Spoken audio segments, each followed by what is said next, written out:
Good morning.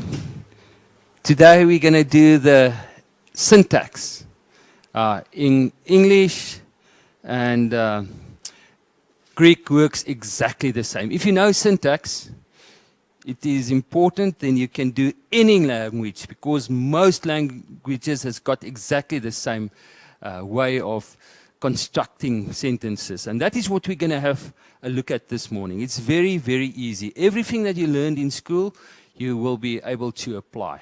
What's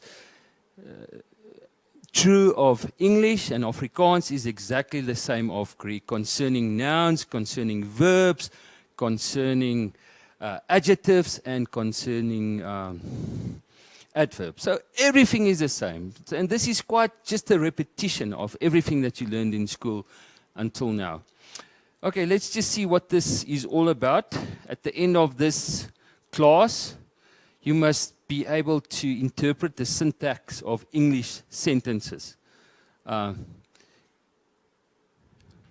must identify and name the building blocks of an English phrase or sentence. And that is what I just mentioned. It will be nouns, verbs, adjectives, adverbs, etc.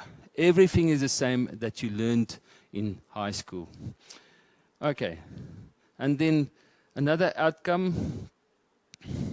There is not another one. Okay. Now I'm going to give you a sentence. Now this is very important, and each time the sentence is the same, it will just have a different question on the sentence. Maybe in the last time we're going to do this there'll be an addition, but the sentence will be the same each time. And this, as I say, it's very easy. Do not feel intimidated or anything. Okay, now this is the sentence. Each time it's going to be this sentence. And the sentence is, now just have a look at this. The cruel Roman kills the faithful Christians for the Caesar. Okay? And this sentence is typically, it's got all the elements that I wish to illustrate today. If we look at that sentence, the first thing that I'm going to ask you today is very easy. It is, please find the verb in this sentence. Okay? The cruel Roman kills the faithful Christians for Caesar. What is the verb in this sentence? Did I hear something? Speak up. Kills. Yes, that's right. Okay, let's just see if she's correct. Okay. There we are. Kills. That is the verb. And remember, it's very important, and this is also true of syntax. A verb constitutes a sentence. Without a verb, there is no sentence. And this is the verb there. The cruel Roman kills the faithful Christians for the Caesar. Okay, so verb is very important. There's a saying that I always have concerning a sentence. Seek ye first the verb. After the verb, everything follows. Now this is very important. Okay, let's just go further. That's the Afrikaans of the same sentence, just translated, and you can see everything centers around that verb. Okay, now what's important of verbs? In Greek, the main verb can stand in any position in the sentence. It doesn't matter where. It can stand at the beginning, it can stand at the end, it can stand in the middle. It can stand in any place in that sentence. This makes it a little complicated, but if you know about this, just have a good look exactly where that verb is. Okay, so this is the most important part of any sentence. It's the verb. Seek ye first the verb. Right, let's just go on. And then another notice that we have here. A Greek verb is analyzed. Okay, and we have spoken about this already in terms of time, mode, diathesis, person, and number. There are always 5 things that you must give me whenever I ask you to pass a verb. There will be time, there will be mode, there will be diathesis, and there will be a number. Okay. Let's just carry on. After we have looked at the verb. Okay.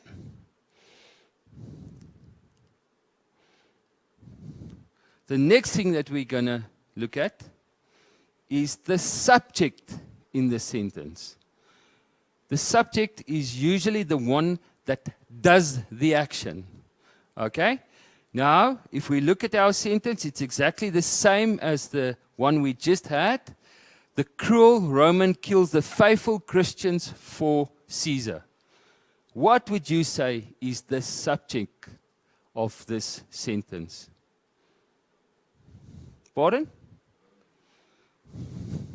He says, the Roman, right? I have got an idea that he is correct. Just look at this. What is the subject of this sentence? There we are. Roman. The Roman is the one that's doing, that's performing this action. Okay. So each sentence should naturally have some subject. Okay. Let's just say a few things about the subject. The subject in Greek is always in the nominative case, right? It will always take the nominative case. And sometimes the nominative is in the main verb. That is how Greek works. In this case, we can find it in the expression, he kills. Okay? If there had not been the Roman, it would just have been he kills. So the subject is sometimes in the main verb. Okay. So that's very important. That's the second thing that I wanted to stress. We have a verb each time, and then we have a subject, a doer in this sentence. Okay, let us continue. And then the next thing that we want to do is identify an adjective that qualifies the subject. Okay, remember it's the same sentence that we have just had. Right, let's have a look at the adjective that qualifies the subject. Just look at this sentence. I'm going to read it again. The cruel Roman kills the faithful Christians for the Caesar. Okay? What is the adjective that qualifies the subject? Kiki? What? Cruel. Yes, this is it. Cruel. Cruel Roman. Yes, it tells us more about the Roman. Okay? Let's just look at this. There are a few things important about this adjective. Okay?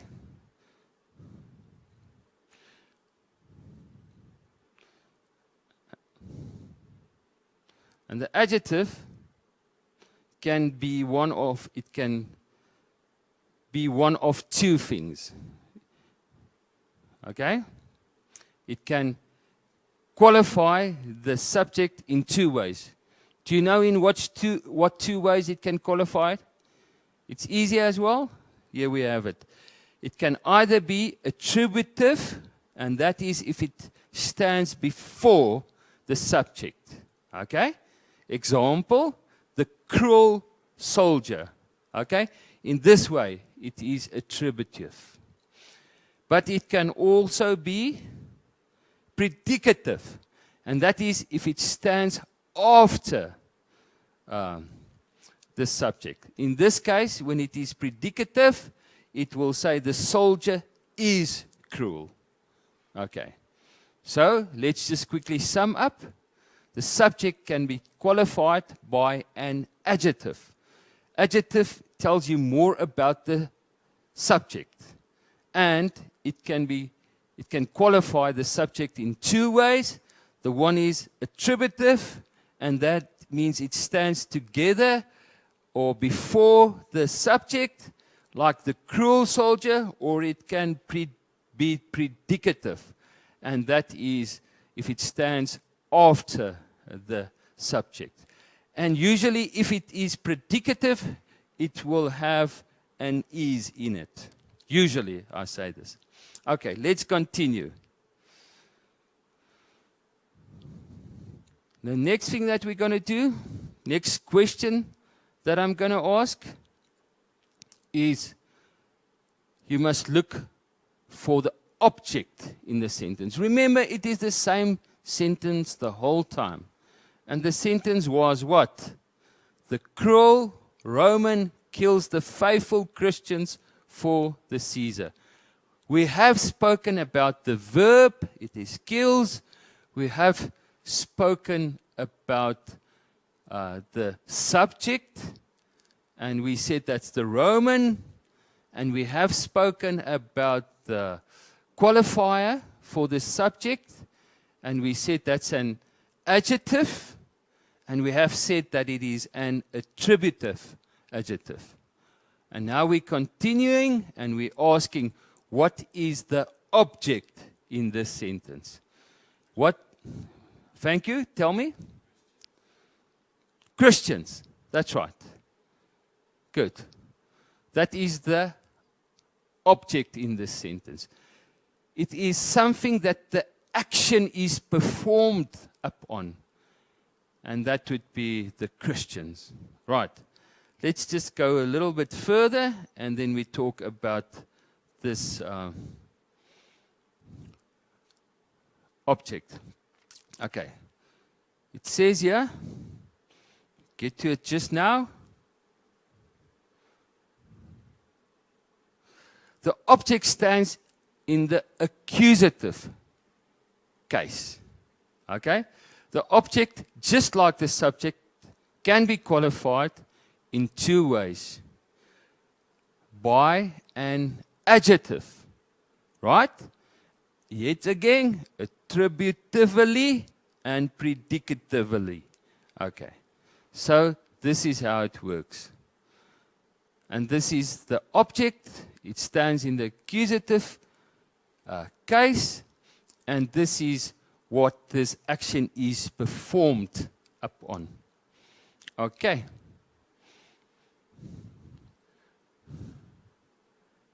Let's go yet further. And then we say, yeah, find an adjective which qualifies an object in the following sentence. Right? Let's have a look at this. Remember, I said find an adjective which qualifies the object in the sentence. The sentence is exactly the same. The cruel Roman kills the faithful Christians for Caesar. What adjective qualifies the object? Faithful. That's right. Okay. And what did we say about an adjective?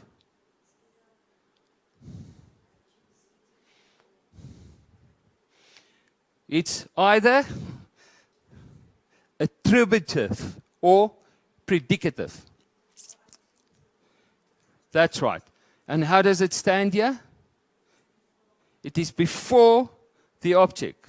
So what is it, Keki? It's attributive. Okay, thank you. Right. You are sharp. Right? We have done that. Let's just have a summary. You can see what she said is 100% correct. Killing the faithful Christians. And faithful is an adjective that describes the what? The object. Okay, fine. And we said that it is attributive here. It stands in an attributive position. Right. And then we said the object is always in the accusative case. Right. Let's just continue. Now, we are going yet again further with this sentence. And now we are asking, find the indirect object. The sentence is exactly the same that we started with. Okay, let's just have a look and we recap what we have done so far. We said this sentence, the cruel Roman kills the faithful Christians for the Caesar. We have had a look at the verb kills, and then we had a look at the subject, and we said it's the Roman, and then we had a look at the first adjective. We said it's cruel Roman, goes with that one, and then we had a look at the object, and we said that the object is Christians.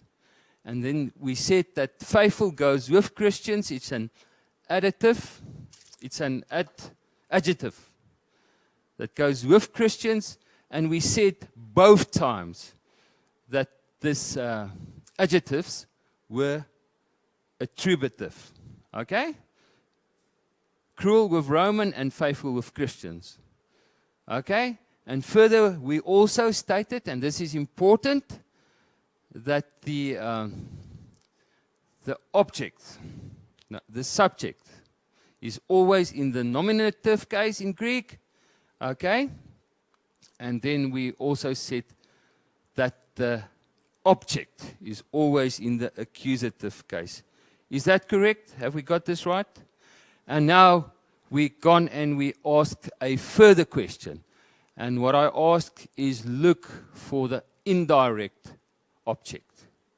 What is the indirect object in this sentence? The cruel Roman kills faithful Christians for Caesar.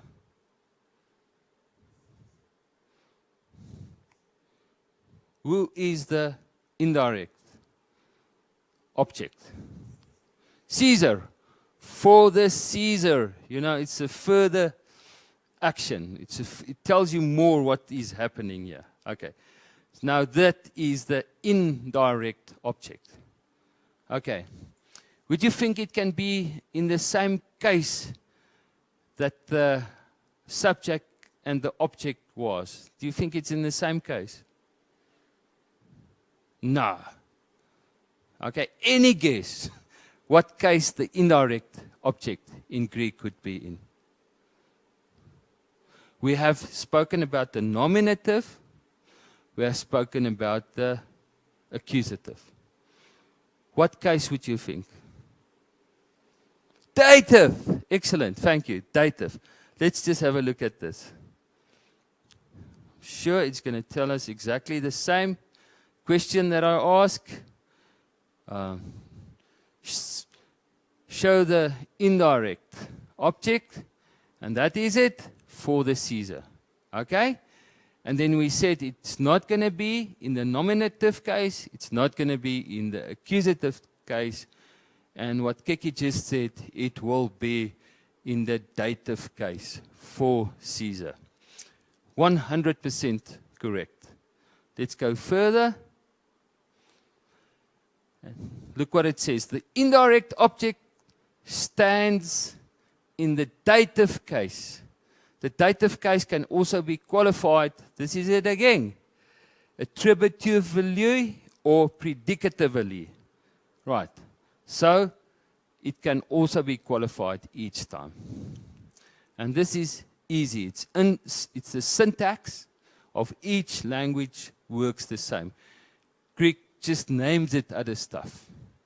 In Afrikaans or English, we do not have datives and accusatives and nominatives, but Greek do have these different cases. Right. There you can see everything that we have just said. Okay? Now we're going to extend our sentence a little bit. What we have done until now is the object, we have done the subject, we have done adjectives, we have done indirect objects. What we haven't done are adverbs. Can you tell me anything about adverbs? How does an adverb look? What is the function of an adverb? Peter?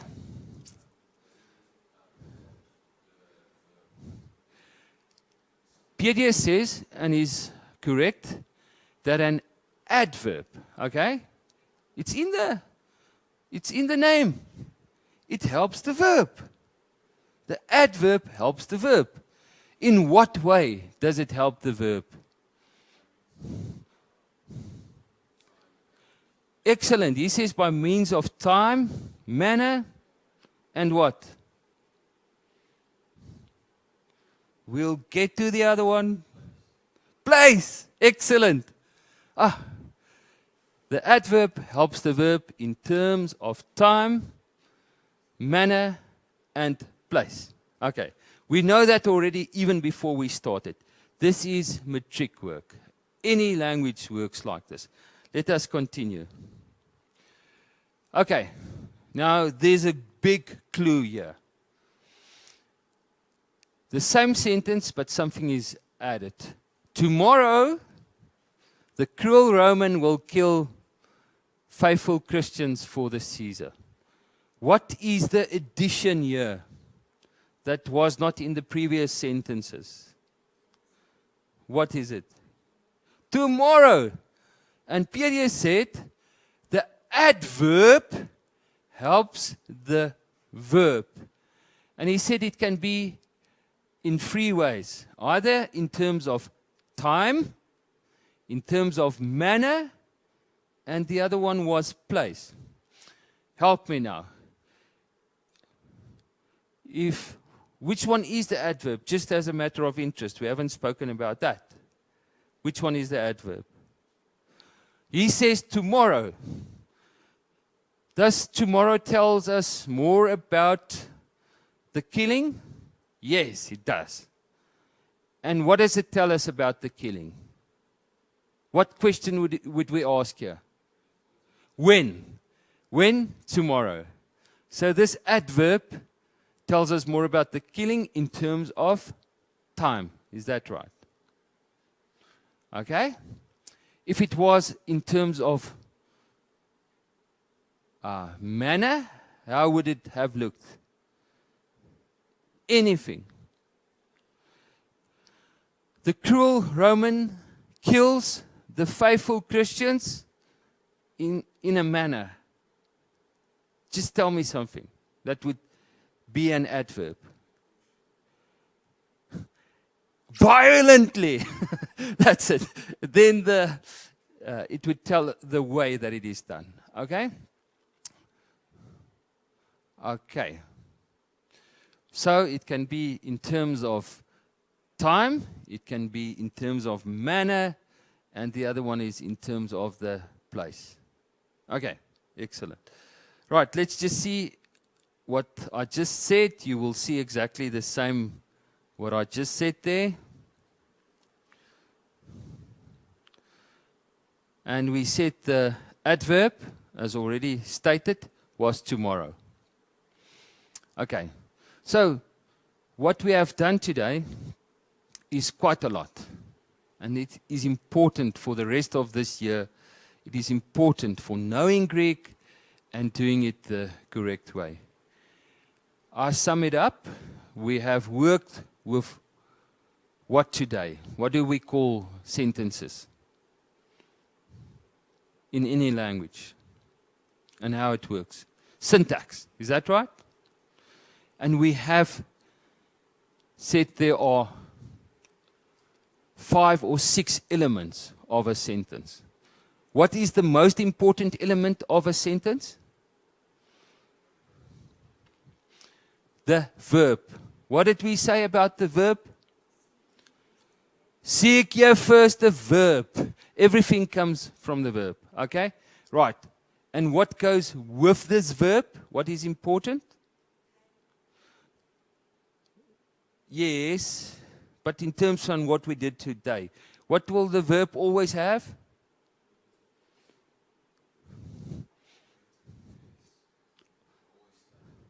Tell me about objects and subjects. Okay, so it will have a subject. And the subject is the what? Subject is the doer. Excellent. Remember that. It will have, if we have distinguished the doer, it will also have a what? It will have an object. And what is the object? It is the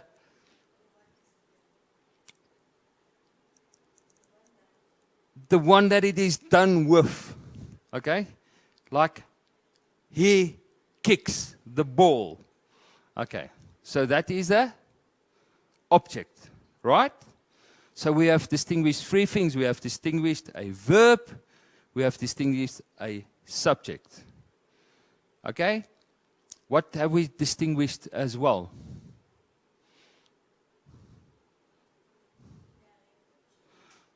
Yeah, before you get to indirect object, you must just get to a object. We did speak about object. Okay, object is the case. What case is the object in? In Greek. Accusative. Okay, subject is in the nominative. Okay, we have spoken about the verb, we've spoken about the object, we've spoken about the subject. What do we still have? There are adjectives. Right now, we've spoken a lot of adjectives. What can you tell me about adjectives?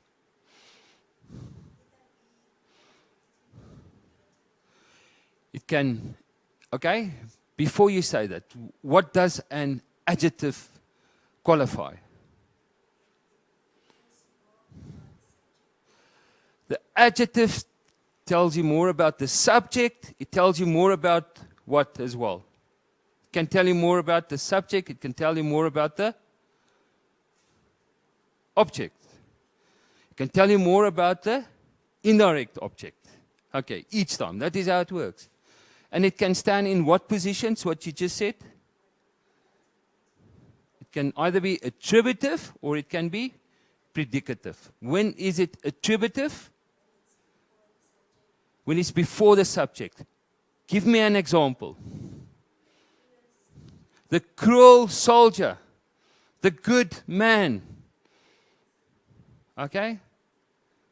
And when is it predicative? When it is after the subject. And how does it look then? The soldier is cruel. Okay, right. And then after we did the object, the subject, the verb, and the adjectives, there was still one thing that we did, the last thing. Yes, we did the indirect object. So that is important as well. Okay?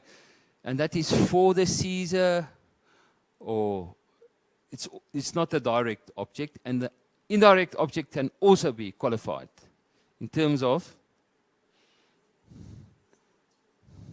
it's in a dative, that's right, and it can either be, it can be qualified by an adjective. Yes, same way as we've just spoken about. And what is the very last thing that we spoke about? Adverb. Thank you. Adverb qualifies what?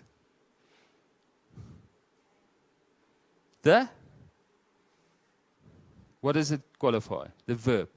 Thank you. In terms of what? Three things. Time, place, and manner. Okay. So, that is our class for today. And then okay, there is a hand raised. Okay. I want to just speak to this guy. I don't know exactly how to do this. Christo, of daar was 'n hand op. Can you hear me? Yes? Can you hear me now? I can hear you. Wonderful. On your slide, you say complete the exercise of class 2 in the study guide, page 5. Our study guides don't have an exercise on page 5, but they do on page 8. Could you clarify that for us? Okay. Class 2 on the study guide, page 5. Unfortunately, I do not have a study guide in front of me. Okay? Okay. I think that The unit. yes, just tell me what it says on page 8. On page 8, it says exercises. These must be completed by the students. It gives an example of breaking down sentences and 5 sentences they wish the students to break down into their essential elements. Okay, excellent. Could you please read the first sentence to me? Today I read a book for the children of my sister, bracket sister of mine. Okay, excellent. I think that is exactly what's going to be needed, and I think that is the homework. Thank you. It is page 8. So page 8. It's not page 5. Thank you very much for that. Thank you kindly. Okay. Any more questions?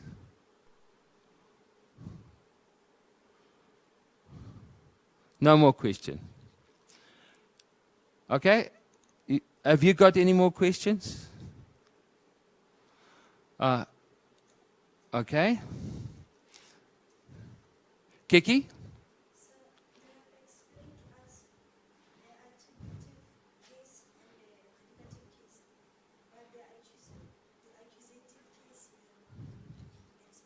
Okay. What Kiki said, I have explained attributive and predicative. But she said, I have not explained accusative. Okay. Let me start by saying attributive and predicative goes with a noun. Okay? So that is important. It goes with a noun. But then you spoke about the accusative. Accusative is not a noun. Accusative is a case. And accusative denotes the what, have we said? The object. Okay? So, if we know the object is accusative, the next thing, if there is, with the object, if there is an adjective, it can either be predicative or attributive. Have you got that? So, you must distinguish between cases, nominative, dative, accusative, genitive, that's all cases, and then you must, on the other hand, know that an subject or object or indirect object is qualified by adjectives in terms of being predicative or attributive. Okay? Thank you. Any more questions? Thank you very much. I think we have completed this class. Thank you.